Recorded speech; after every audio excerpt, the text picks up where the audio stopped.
আমরা এখন যে গল্পটি বলবো সে গল্পটির নাম হলো শেয়ালের বিপদ।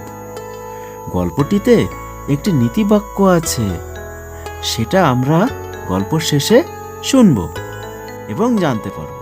তাহলে গল্পটি শুরু করা যাক। এক শিয়ালের পেট শুকিয়ে গেছে, অনেক দিন খাওয়া দাওয়া হয়নি তার। এক জায়গায় সে রুটি আর মাংস দেখতে পেল।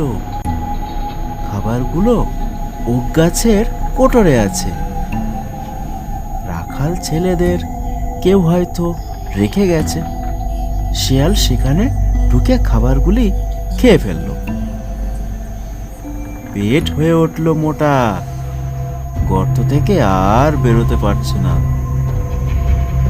সে কেউ কেউ করে কাঁদতে লাগলো। তখন আরেকটা শেয়াল সেদিক দিয়ে যাচ্ছিল। সে কান্না শুনে বলল, কি হলো ভাই তোমার? তুমি কেউ কেউ করে কাঁদছো কেন?